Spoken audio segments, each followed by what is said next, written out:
अब पूरे राज्य में दुकानें रात 8 बजे तक खुल पाएंगी। अभी तक 4 बजे तक हाट और बाजार खोलने की अनुमति दी गई थी। सबसे बड़ी राहत की बात यह कि एक जिले से दूसरे जिले में बस परिचालन को अनुमति दी गई है। हालांकि एक राज्य से दूसरे राज्य के लिए बस सेवा पर फिलहाल रोक जारी रहेगी। वहीं सिनेमा हॉल, बार, मल्टीप्लेक्स और रेस्टोरेंट भी 50% क्षमता के साथ खुलेंगे, जबकि स्टेडियम, जिम और पार्क को भी खोलने को मंजूरी हासिल हुई है। हालांकि शनिवार रात 8 बजे से सोमवार सुबह 6 बजे तक वीकेंड लॉकडाउन उसी तरह से जारी रहेगा जैसे पहले था। इस दौरान सिर्फ स्वास्थ्य सेवा से जुड़े प्रतिष्ठान और दूध के स्टोर खुल पाएंगे। वहीं सभी शैक्षणिक संस्थान अभी भी बंद रहेंगे।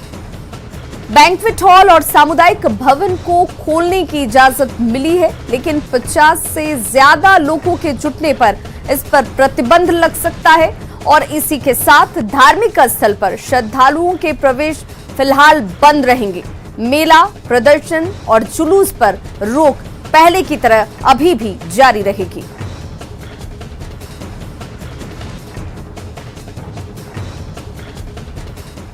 तो झारखंड सरकार की नई गाइडलाइंस में दी गई छूट का असर राजधानी रांची के बाजारों में आज सुबह से ही देखने को मिला।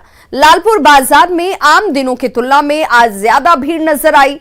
स्थानीय लोगों ने साफ कहा कि भले ही सरकार ने अनलॉक करते हुए गाइडलाइंस में छूट दी हो, लेकिन तीसरी लहर को लेकर आम लोगों को खुद सावधानी बरतनी चाहिए। हालांकि सब्जी बाजार में कुछ लोग बिना मास्क के भी घूमते हुए नजर आए। राजधानी रांची के लालपुर बाजार का जायजा लिया हमारे सहयोगी संजय कुमार सिन्हा ने।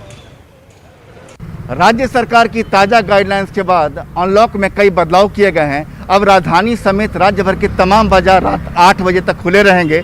साथ ही मल्टीप्लेक्स हैं, रेस्तरां हैं, तमाम वैसी जगह जो बैंक्वेट हॉल भी हैं 50% क्षमता के साथ खुलेंगे। हम इस समय खड़े हैं राजधानी के सबसे व्यस्ततम बाजार लालपुर बाजार में, जहां कुछ लोग हमारे साथ हैं बातचीत करने के लिए कि सर वास्तव में सरकार की जो गाइडलाइंस आई है उस पर क्या कहेंगे आप? देखिए, सोशल डिस्टेंसिंग कंपलसरी है, मास्क पहनना कंपलसरी है, सैनिटाइजर लगाना जरूरी है। तीसरी लहर को देखते हुए ये सब पालन करना बहुत ही ज़रूरी है। और शहर में जैसे कि अभी भीड़ भड़का बढ़ रहा है, लोग मास्क पहनना छोड़ रहे हैं, सोचते हैं कि कोई बीमारी समारी नहीं है, लेकिन अक्सर है। तो इसको थोड़ा समझना पड़ेगा और जो सरकार गाइडलाइन दे रही है उसको हमेशा पालन करते रहना। बहुत जिम्मेदारी वाली बात आपने कही। सर आप क्या सोचते हैं? गाइडलाइन अगर पालन करे तो ये चीज़ नहीं हो पाएगा, और कोई पालन ही नहीं करेगा तो फिर तो बढ़ेगा ही। अब मल्टीप्लेक्स हो गए, रेस्तरां हो गए, तमाम जो बैंक्वेट हॉल है, तमाम वैसी जगह जहां ज़्यादा भीड़ भाड़ होती है, अब 50% क्षमता के साथ सरकार ने खोलने का आदेश दिया। देखिए सर, अगर हम अपने प्रिकॉशन नहीं लेंगे तो हमको कोई भी गाइडलाइन, कोई मतलब नहीं रह जाता है। तब तक हमको अपने प्रिकॉशन लेते हुए, क्योंकि 50% है, 50% वहाँ पर आदमी जाएंगे, 50% जाएंगे और अगर अपना सेफ्टी मेजर्स अगर नहीं लेते हैं, सेफ्टी मेजर्स नहीं लेंगे तो फिर ये फैलेगा। भीड़ भाड़ ज़्यादा नज़र आ रही है, लोग खुलकर बाहर आ रहे हैं और साथ में कुछ कारोबारी भी हैं जिन्होंने अपनी दुकानें सुबह से खोल रखी है। हम सीधे उनसे बात करेंगे। सबसे पहले लॉकडाउन जो अनलॉक हुआ था तो दोपहर 2 बजे तक खोलने का निर्देश था, फिर दोपहर 2 बजे के बाद 4 बजे तक हुआ, अब रात 8 बजे तक खोलने का निर्देश है। अब अच्छा हो गया कि 8 बजे तक टाइमिंग दिया, कोई भी कस्टमर को घूमने का मौका नहीं। वजह से बहुत सारे कस्टमर परेशान हो रहे थे केक के लिए और कोई भी चीज़ सामान लेने के लिए बहुत परेशानी हो रहा था। अब नॉर्मल 8 बजे तक किया है तो अब ये बहुत अच्छा किया है। जिम्मेदार राजधानी वासियों का साफ कहना है कि तीसरी लहर को देखकर सतर्कता अभी भी जरूरी है। भले ही सरकार ने अनलॉक किया हो, गाइडलाइंस में थोड़ी छूट दी हो, लेकिन आप सभी को राज्य भर के तमाम लोगों को बाजार में घर से बाहर निकलने से पहले सतर्कता खुद बरतनी होगी, क्योंकि अभी हमें तीसरी लहर को लेकर सावधान रहना है। कैमरामैन संजीव तिवारी के साथ संजय कुमार सिन्हा, न्यूज़ 18 रांची। तो देखिए, अनलॉक में ताजा फैसले के बाद सिमडेगा जिला बस स्टैंड से बसों का परिचालन लंबे समय के बाद एक बार फिर से शुरू हो गया है। कोरोना की वजह से बस का परिचालन बंद था और इस दौरान बस स्टैंड में काम करने वालों को खासी परेशानी का सामना करना पड़ रहा था। वहीं अब बस सेवा शुरू होने से इन्हें उम्मीद जगी है कि अब एक बार फिर से उनका जीवन सामान्य हो पाएगा। हालांकि अभी यात्री कम हैं, लेकिन उनके भी जल्द संख्या बढ़ने की उम्मीद इन लोगों ने जाहिर की। 16 तारीख से बनता, करीब 1.5 महीना बाद गाड़ी चालू हुआ है और बहुत तकलीफ थी। डेली कमाने खाने वाले लोग को बहुत परेशानी था। रोजाना का कारण जो कमाता है दिहाड़ी उसका बंद हो जाता है, तो माने भूख की कगार पे थे लोग। आज से बसों का परिचालन हाँ, आज से शुरू हुआ है, पर अभी 1-2 दिन या हफ्ता भर टाइम लगेगा सवारी होने में। तो अनलॉक को लेकर सरकार की ताजा गाइडलाइंस के बाद झारखंड के तमाम पार्क आज से खोल दिए गए हैं। महीनों के बाद खुल रहे पार्कों में आज सुबह से ही साफ सफाई देखने को मिली।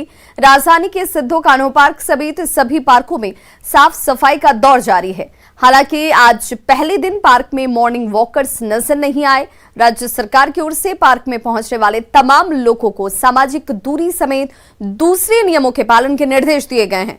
राज्य के सिद्धो कान्हो पार्क का जायजा लिया हमारे सहयोगी संजय कुमार सिन्हा ने। राज्य सरकार की ताजा गाइडलाइंस के बाद राज्य भर के सभी पार्कों को खोलने का निर्देश दिया गया है। लिहाजा एक बार फिर पार्कों की रौनक लौटेगी। पार्कों में सुबह शाम लोगों की भीड़ नजर आएगी। हम इस समय खड़े हैं राजधानी रांची के सिद्धो कान्हो पार्क में, जहां देख सकते हैं कि काफी बड़ा पार्क है और पार्क की साफ सफाई भी की जा रही है। खासकर यहाँ पर जो लोग सुबह शाम टहलने के लिए आते हैं एक बार फिर से पार्क में आएंगे। और आप यहाँ पर गार्ड हैं हमारे साथ, और वास्तव में पार्क में जो खोलने को लेकर तैयारियां हैं किस तरह चल रही हैं? सफाई पूरा चालू है, फर्स्ट क्लास के एकदम सैनिटाइजर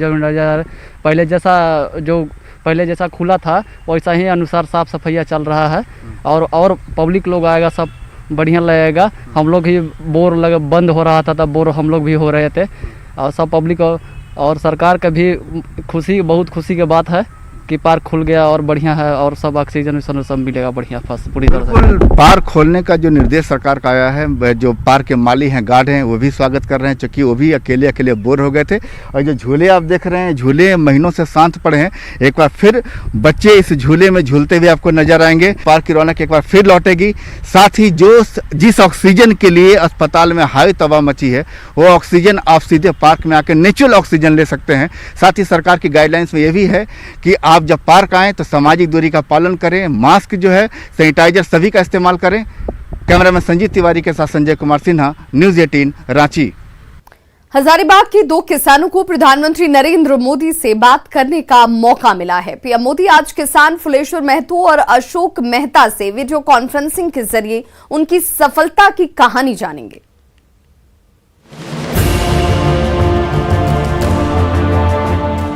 केंद्र सरकार किसानों की आय दोगुनी करने को लेकर कई योजनाएं चला रही है।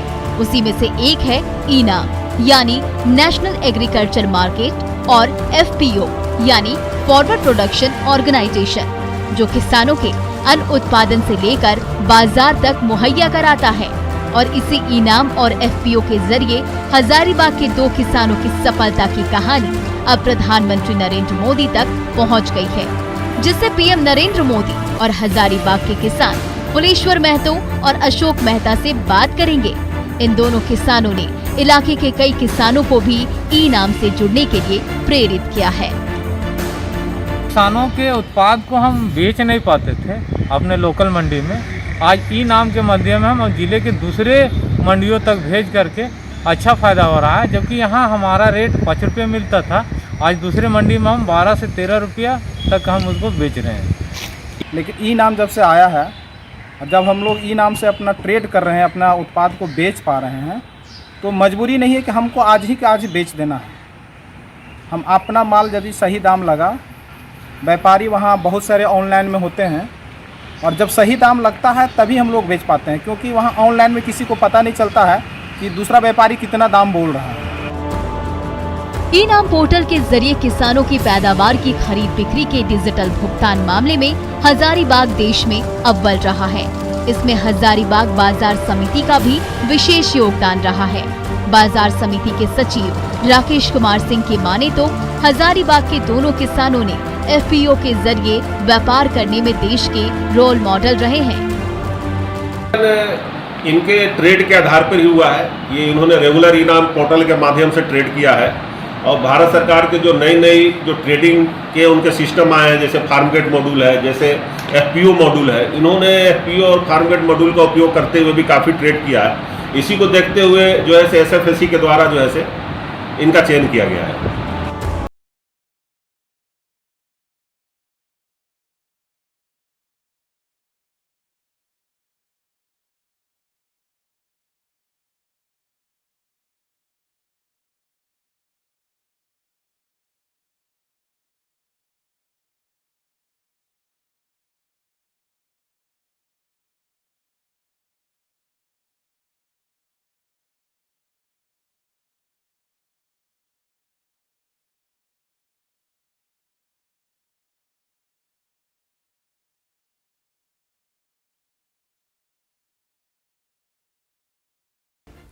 वहीं ई नाम के जरिए पहचान मिलने के बाद पीएम मोदी हजारीबाग के 2 किसानों फुलेश्वर महतो और अशोक मेहता से बात करने वाले हैं और वीडियो कॉन्फ्रेंसिंग के जरिए प्रधानमंत्री नरेंद्र मोदी से होने वाली इस बात को लेकर दोनों किसान कितने उत्साहित हैं, उन्हीं की जुबानी सुनिए।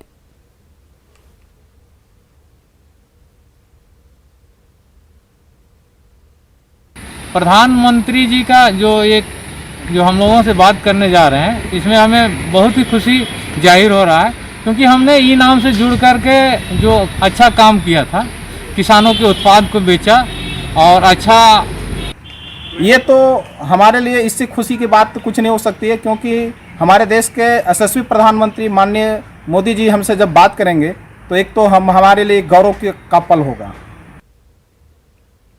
और अब आपको बताते हैं कि आखिर ई नाम है क्या।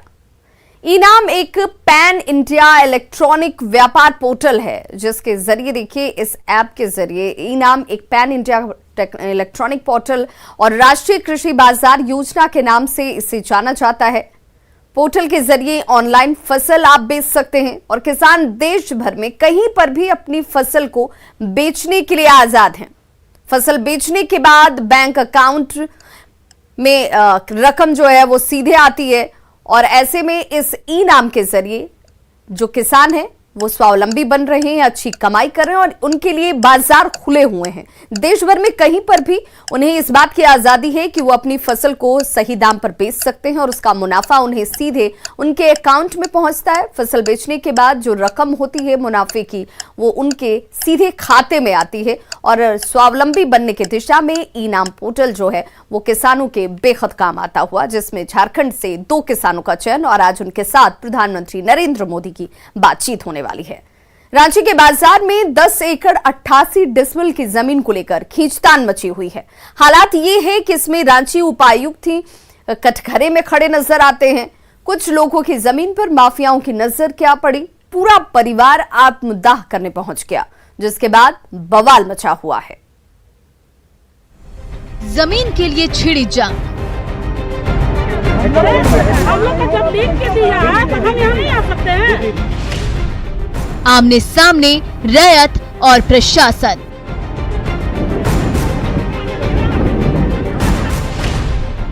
सवालों के घेरे में रांची डीसी। रांची के बाजरा में 10 एकड़ 88 डिसमिल जमीन को लेकर रैयतों और प्रशासन के बीच जंग छिड़ गई है। एक पक्ष जमीन पर दावा करते हुए प्रशासन की मदद से अब जमीन की मापी कराने पहुंचा, तो मालिकाना हक का दावा कर रहे रैयत सीना तानकर खड़े हो गए। लेकिन रांची डीसी ने जांच कराने के बजाय एक तरफा कार्रवाई करते हुए रैयतों को ही जमीन से बेदखल कर दिया, बावजूद इसके कि मामला कोर्ट में है। जिसके बाद लोग अब प्रशासन पर अपनी भड़ास निकाल रहे हैं और सीधे सीधे डीसी पर ही अपने फायदे के लिए काम कराने का आरोप लगा रहे हैं। डीसी खुद अपने जमीन लिया है दूसरे के नाम से, और ये जितना ये देख रहे हैं स्टाफ, ये जो ये सब है, ये सब भाड़ा में लगा रात में, और ये बोरिंग और ये सब कर रहा है। हम लोग देखिए जितना आए हम लोग घर का आदमी है, जो हिस्सेदार है, अब हम लोग क्या कर सकते हैं? हम लोग सब संभव है इसको रोकना, प्रशासन के आगे हम टिकेंगे। हम हेमंत सरकार से यही हाथ जोड़ के आग्रह करते हैं कि सर हमारा जमीन बचा दिया जाए। हम लोग का बाप दादा का पुरखा का जमीन है, हम लोग कहाँ जाएंगे बताइए? जिसके पास पैसा है उसी के पास पावर है, बताइए। इधर दूसरे पक्ष का दावा है कि ये जमीन श्याम सिंह और रवि सिंह भाटिया की है और इनके नाम पर जमीन की रसीद भी कट रही है।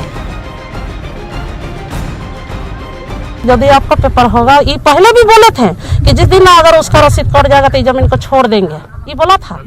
ये बजरा गांव का अखड़ा में बोला था, ये पुलिस का सामने बोला था। लेकिन आज रसीद नहीं कटा, उसका रसीद तो इनका कट गया। ये हम लोग का चला 2 साल 3 साल चला केस। रैयत का दावा है कि उन्होंने ये जमीन कभी नहीं बेची। सीओ ऑफिस से लेकर रजिस्ट्री ऑफिस तक बिक्री का कोई सबूत नहीं मिला था, जिसके बाद दूसरे पक्ष की दाखिल खारिज को अस्वीकृत कर दिया गया था, जिसके बाद से कोर्ट में केस चल रहा था। हेहल के सीओ भी मानते हैं कि जमीन विवादास्पद है। इसमें कुछ नहीं कहा जा सकता, जो ये टाइटल का मैटर है। अब क्या डिसीजन इसमें हम तो नहीं कर सकते। अभी तक कुछ भी क्लियर नहीं है, किस पार्टी का जमीन है अभी कोई क्लियरिटी नहीं है, बावजूद इसके ऑर्डर आ गया। सर के आदेश के अनुपालन? हाँ, मतलब ऑर्डर आया है ना सर के आदेश के अनुपालन में जी। अब सवाल है कि जब दूसरे पक्ष का दावा कई स्तर पर गलत साबित हो चुका है तो फिर किस हैसियत से डीसी ने रैयतों की सुनने के बजाय दावा कर रहे दूसरे के पक्ष में फैसला दे दिया। और अगर डीसी पर लगे आरोपों में दम हो तो फिर सरकार को उच्च स्तरीय जांच करानी पड़ सकती है। ओम प्रकाश, न्यूज़ 18, रांची।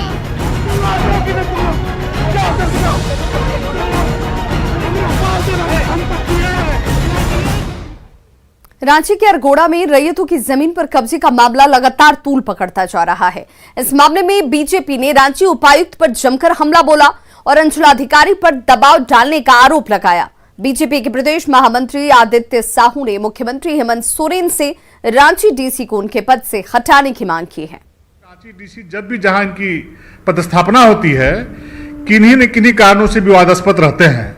और मैं तो ये कहता हूं कि जिस प्रकार से प्रथम दृष्टिया में समाचार पत्रों के माध्यम से जो जानकारी मिल रही है, ये डीसी जमीन का दलाली करने का काम कर रहा है।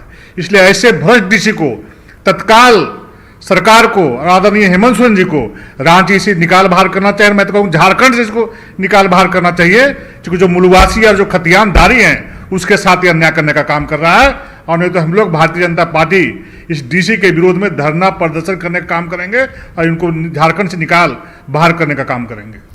पांकी विधायक शशि भूषण मेहता ने अपने समर्थकों के साथ बाइक से सुदूरवर्ती गांव का दौरा किया।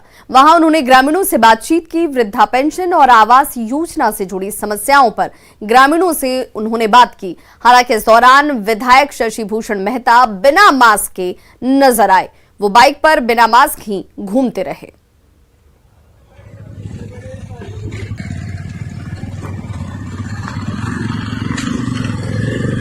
बोकारो में अंतर्राष्ट्रीय स्तर के क्रिकेट स्टेडियम के निर्माण पर राजनीति तेज हो गई है।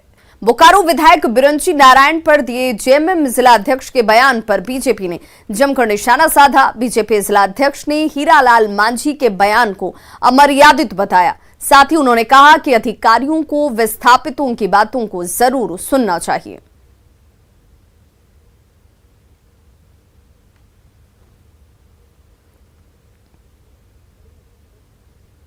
अमर्यादित भाषा है, इस तरह के भाषा का प्रयोग नहीं करना चाहिए। किसी बात को लेकर के अगर विवाद है तो लोकतंत्र में सबको विरोध करने का अधिकार है, लेकिन विरोध करने का तरीका लोकतांत्रिक होना चाहिए।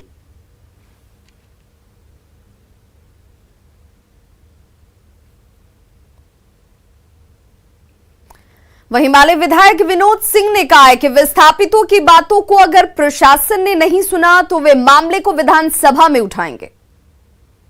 तो चाहे रांची का मसला हो, चाहे बोकारो में स्टेडियम बनना हो, कोई इस बात का नहीं है कि चीजें बने, लेकिन संसाधन जिनकी जमीन पे बन रही है, जिन लोगों ने किए हैं, उनके सवालों को अनदेखा करके आप कहीं ना कहीं उनके ऊपर ही हमला कर रहे हैं। विधानसभा में इस देश में क्रिकेट के दीवानों की कमी नहीं है। कुछ क्रिकेट मैच देखकर अपनी दीवानगी जाहिर करते हैं तो कुछ क्रिकेट से जुड़े सामानों का कलेक्शन कर लोगों का ध्यान अपनी ओर खींचते हैं। रांची के मेन रोड में रहने वाले ऋषि छावड़ा एक ऐसे ही क्रिकेट के दीवाने हैं जिनके पास क्रिकेट से जुड़े 500 से ज्यादा कलेक्शंस हैं।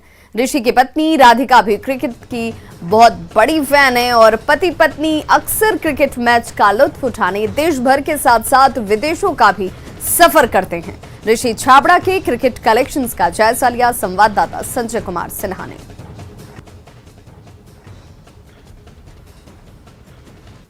दीवाने इस देश में क्रिकेट की दीवानगी को लेकर चर्चा खूब होती है और हमारे साथ एक ऐसे ही क्रिकेट के दीवाने हैं रांची के ऋषि छाबड़ा। ऋषि छाबड़ा वही व्यक्ति है जिनके पास क्रिकेट से जुड़े 500 से ज्यादा कलेक्शन है और जहां भी इंटरनेशनल मैच हो ऋषि जरूर जाते हैं। हम उनसे बात करेंगे। ऋषि, वास्तव में ये बल्ला क्या है और कलेक्शन के बारे में बताएं। जी, ये लेटेस्ट एडिशन बल्ला है। 1985 में जो world championship of cricket Bharat ने खेला था सुनील गावस्कर की अगुवाई में, जो मैच हमने जीता था फाइनल पाकिस्तान के विरुद्ध, रवि शास्त्री को ऑडी एक कार मिली थी, तो ये बल्ला साइन बाय ऑल 7 टीम्स के खिलाड़ियों के है। तो ये अभी लेटेस्ट एडिशन है मेरे मेमोरेबला कलेक्शन में। चलिए साथ में मैं इधर दिखाऊं जो मैच जर्सीज हैं। जैसा कि आप देख सकते हैं, सहारा इंडिया की, वीरेंद्र सहवाग की ओडीआई जर्सी, साथ में चेन्नई सुपर किंग्स की 2 जर्सी है, MS धोनी की साइन की हुई। और उससे थोड़ा सा हम अगर आगे बढ़ेंगे तो विराट कोहली की यहाँ पे टेस्ट जर्सी डिस्प्ले पे लगाई हुई है मैंने। और नीचे अगर आप आते हैं तो एस श्रीशांत की टेस्ट जर्सी। आगे अगर बढ़ेंगे तो कुछ साउथ अफ्रीकन प्लेयर्स, कुछ श्रीलंकन प्लेयर्स की है। उधर तेंदुलकर की एक टेस्ट जर्सी है, उनका कैप नंबर 187 जो उन्होंने साइन करके दी है मुझे। और यहाँ पे तेंदुलकर की और एक जर्सी है 200 टेस्ट जर्सी, जो उन्होंने 2013 में खेला था, उनका लास्ट टेस्ट मैच था। तो ये उनके लिए स्पेशल एडिशन ये टी शर्ट बनी गई थी। कह सकते हैं कि ऐतिहासिक भी। हाँ जी, जरूर। तो आगे अगर मैं आपको लेके जाऊं तो इधर आप देखिएगा कि कुछ KL राहुल का स्वेटर पड़ा हुआ है 2018 भारत ऑस्ट्रेलिया सीरीज से, जो हमने ऑस्ट्रेलिया को पहली बार टेस्ट सीरीज हराई थी। यासिर शाह की टेस्ट जर्सी 219 उनका कैप नंबर है। थोड़ा सा अगर हम आगे बढ़े तो कुछ वेस्ट इंडीज प्लेयर्स की है, और उस साइड में अजहर अली की साइन की हुई जर्सी जो कि पूरे पाकिस्तान स्क्वाड ने साइन की थी लास्ट ईयर। साथ में कुछ इधर कैप्स हैं जो मैं आपको दिखा दूं। और इसके अलावा अगर मैं आपको बताऊं तो जब भी कोई इंटरनेशनल मैच कहीं खेला जाता है तो एक किताब इशू की जाती है मैच के पहले। तो मैच डे प्रोग्राम्स कुछ मैंने यहां डिस्प्ले पे लगाया हुआ है। और उसके अलावा कुछ इंटरेस्टिंग कॉइन्स आपको मैं दिखाना चाहूंगा। ये कॉइन 2019 वर्ल्ड कप का है, भारत अफगानिस्तान गेम का। इसी कॉइन से टॉस हुआ था मैच पे, और मोहम्मद शामी ने इस मैच में हैट्रिक लिया था, 3 विकेट लिए थे उन्होंने 3 बॉलों पे। साथ ही है 2020 में जो हमारी भारतीय लड़कियां हैं जिन्होंने T20 वर्ल्ड कप फाइनल में अपनी जगह बनाई थी, तो इंडिया बांग्लादेश मैच का टॉस जो हुआ था इसी कॉइन से हुआ था। तो ये कुछ इंटरेस्टिंग चीजें हैं जो कलेक्शन में है। काफी लाजवाब कलेक्शन है। कुछ मैं टिकट्स भी देख रहा हूँ, कम से कम मैं देख रहा हूँ 89 टिकट्स है यहाँ पर। बिल्कुल 89 टिकट्स के आसपास हैं। IPL की अलग है टिकट्स। तो जैसा कि आप देख सकते हैं, सचिन तेंदुलकर के 199 और 200 टेस्ट मैच की जर्सी के साथ साथ टिकट्स भी हैं यहाँ पे। 2019 वर्ल्ड कप फाइनल जो भारत न्यूजीलैंड के बीच में खेला गया था, जो इंग्लैंड न्यूजीलैंड के बीच में खेला गया था, जो इंग्लैंड ने जीता था, उसकी भी टिकट है। तो बहुत सारे मैच टिकट्स हैं यहाँ पे। और यहाँ पे एक अहमदाबाद की मैच टिकट है। वो हम शादी के बाद हमारा फर्स्ट ट्रिप गए थे हम अहमदाबाद में पिंक बॉल टेस्ट सीरीज देखने, और वो बहुत ही अच्छा मैच भी था और बहुत जल्दी भी खत्म हो गया था। देश में क्रिकेट की दीवानगी इस लेवल तक हो कि पति पत्नी शादी से पहले ही क्रिकेट स्टेडियम में मिल जाए, बाद में उनकी अरेंज मैरिज हो जाए, तो आप समझ सकते हो देश में क्रिकेट का कहना ही क्या। बहरहाल कलेक्शन लाजवाब है, और इसी ऐसे ही कलेक्शन को और अपने जो कह सकते हैं उनकी लाइब्रेरी है बढ़ाने में जुटे हैं। कैमरामैन अमित के साथ संजय कुमार सिन्हा, न्यूज़ 18 रांची। और अब देखते हैं झारखंड 2020।